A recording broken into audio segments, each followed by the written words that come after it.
بسمه سبحانه وسعدانه والصلاة والسلام على ذي المجد والمكان أما بعد أعوذ بالله من الشيطان الرجيم بسم الله الرحمن الرحيم قد أفلح المؤمنون صدق الله العظيم যারা আমার গত ভিডিও দেখেছেন অবশ্যই আপনারা শুনেছেন যে আমি বলেছিলাম যদি কোনো ব্যক্তি সুখী হতে চায় সাকসেসফুল হতে চায় তার জন্য তিনটা শর্ত অথবা আমরা বলতে পারি যে ধনী হওয়ার জন্য তিনটা শর্ত। এক নম্বর আল্লাহ তাআলার হক তথা 5 ওয়াক্ত নামাজ, যেটা আমি পূর্বের ভিডিওয়ে সবিস্তার আলোচনা করেছি। 2 নম্বর হলো আম্মা আব্বার সন্তুষ্টি।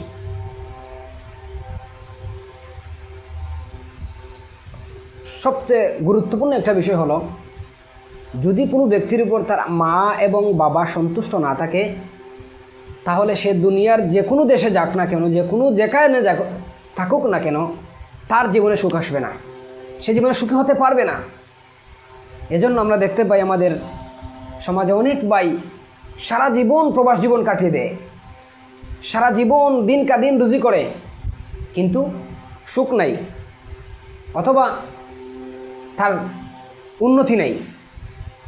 অনেক ভাইয়েরা অভিযোগ, অনেক কষ্ট করি, অনেক শ্রম দেই, কিন্তু ভাই কোনো টাকা পয়সার কোনো উন্নতি নাই। তাহলে বুঝতে হবে ভাই আমার উপর আমার আম্মা আব্বা অসন্তুষ্ট আছেন। কোনো ছেলে মেয়ে যদি মা বাবাকে অসন্তুষ্ট রাখে তাহলে তার জীবনে সুখ জীবনে আসবে না।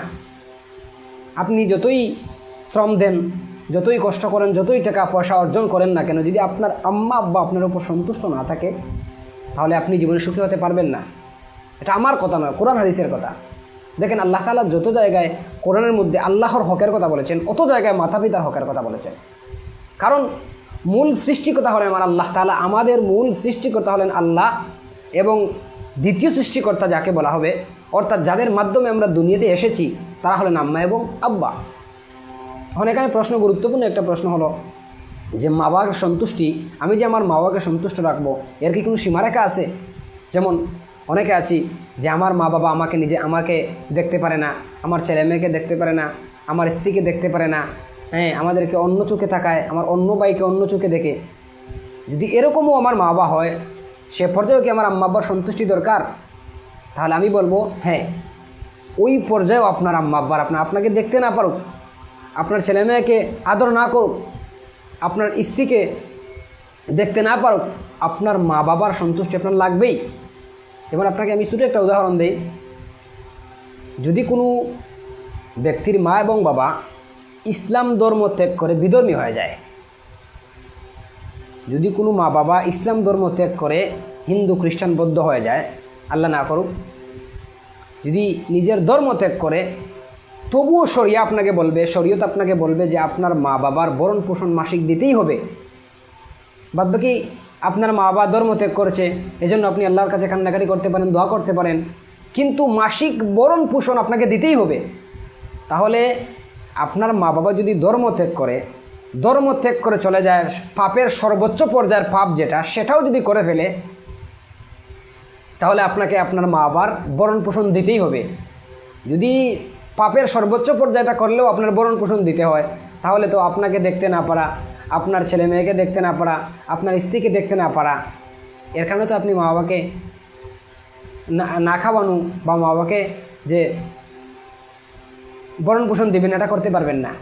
আরও সবচেয়ে গুরুত্বপূর্ণ একটা বিষয় হলো আমাদের মধ্যে অনেক ছেলে আছি, এটাকে আমি মহামারী বলতে সবসময় এটাকে মহামারী হিসেবে বলি, যে অনেক ছেলে মেয়ে এমন আছি যে বাবা যদি দ্বিতীয় বিয়ে করে তাহলে ওই প্রথম তরফার ছেলে ওই বাবাকে আর খাওয়াতে চায় না, ওই বাবার ভরণ পোষণ আর দেয় না, ওই বাবা থেকে বিচ্ছিন্ন হয়ে যায়।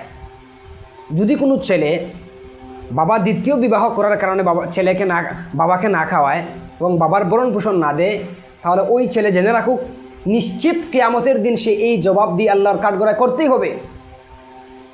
কারণ আল্লাহ তাআলা একজন পুরুষকে সর্বোচ্চ 4টা বিয়ের বিধান দিয়েছেন, অবশ্য তার ভরণ পোষণের দায়িত্ব থাকতে হবে। কিন্তু বাবা দ্বিতীয় বিবাহ কেন করলো? এই দ্বিতীয় বিবাহ করার কারণে যদি কোনো ছেলে বাবা থেকে বিচ্ছিন্ন হয়, মায়ের কথায় বাবা থেকে বিচ্ছিন্ন হয়, তাহলে ওই ছেলেকে আমাদের দিন আল্লাহর কাঠগড়ায় জবাবদিহি করতে হবে এবং ওই ছেলে জীবনে সুখীও হতে পারবে না। বাহ্যিক হয়তো সুখী হলে হবে, কিন্তু আল্লাহর কাঠগড়ায় সে জবাবদিহি করতে হবে। এজন্য ভাই, মা বাবা আপনার জীবনে সুখী হতে হলে মা বাবার সন্তুষ্ট লাগবেই। যদি আপনার মা বাবা আপনার উপর সন্তুষ্ট না থাকেন, তাহলে পরিষ্কার কথা ক্লিয়ার, আপনি জেনে রাখুন, আপনি যতই রুজি করেন, আপনি যতই টাকা পয়সা অর্জন করেন, এই টাকা পয়সা এবং এই রুজি আপনাকে সুখ দিতে পারবে না। এছাড়া হাদিসের মধ্যে আছে, বাররা আবাকুম ইয়াবুররু আবনাকুম, যে তার মাতা পিতার সাথে যে আচরণ করবে, তার সন্তানও তার সাথে সে আচরণ করবে। এজন্য সুখী হওয়ার জন্য, জীবনে সাকসেসফুল হওয়ার জন্য, জীবনে ধন সম্পদের অধিকারী হওয়ার জন্য 2 নম্বর শর্ত হলো আম্মা আব্বার সন্তুষ্টি। আম্মা আব্বার সন্তুষ্টির সীমারেখা কি আমি বলেছি, মা বাবা যদি সর্বোচ্চ পর্যায়ে পাপও করে ফেলে, ধর্ম ত্যাগ করে ফেলে, তাহলেও আপনাকে শরীয়ত বলবে আপনাকে মা বাবার ভরণ পোষণ দিতে হবে, মা বাবার হক দিতে হবে। আর যদি দুনিয়ার, আর যদি আপনাকে দেখতে পারে না, আপনার ছেলে মেয়েকে দেখতে পারে না, আপনার স্ত্রীকে দেখতে পারে না, এই অজুহাত দেখিয়ে আপনি আপনার মা বাবাকে কষ্ট দিতে পারবেন না। আর যদি দেনও, তাহলে আপনি সুখী হতে পারবেন না। এজন্য আমি বলি, যদি আপনার আম্মা আব্বা আপনার উপর সন্তুষ্ট না থাকেন, তাহলে আপনি যে কোনোই হলেও আপনার মা বাবাকে আপনার উপর সন্তুষ্ট রাখতেই হবে। যদি দুনিয়ার জীবনে সুখ চান, যদি আখিরাতকে পরিষ্কার করতে চান, তাহলে আপনার মা বাবাকে আপনার সন্তুষ্ট করতেই হবে। এটা হলো 2 নম্বর শর্ত। আর 1ম নম্বর শর্ত হলো যে আল্লাহ তাআলার হক।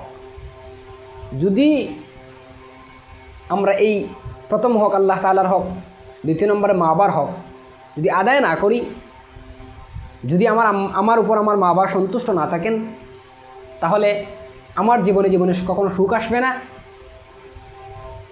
এছাড়া দেখেন, প্রতিটা ছেলে মেয়ের ভবিষ্যৎ নির্ণয় করে মা বাবার দোয়ার উপর। এটা আমি কীভাবে বোঝাবো? প্রতিটা ছেলে মেয়ের পুরো ভবিষ্যৎ নির্ণয় একমাত্র মা বাবার দোয়ার উপর। এজন্য যদি কোনো ছেলে মেয়ে ভবিষ্যতে কোনো কিছু করতে যায়, তাহলে আল্লাহ তাআলার উপর তাওয়াক্কুলের পাশাপাশি তার মা বাবার সন্তুষ্টি তার উপর লাগবেই। যদি মা বাবা আপনার উপর সন্তুষ্ট থাকেন, তাহলে ইনশাআল্লাহ আপনার জীবনে সাকসেসফুলতা আসবে, আপনার জীবনে সুখ আসবে, আপনার জীবনে ধন সম্পদের অধিকারী আপনি হতে পারবেন। আল্লাহ তাআলা তৌফিক দান করুন।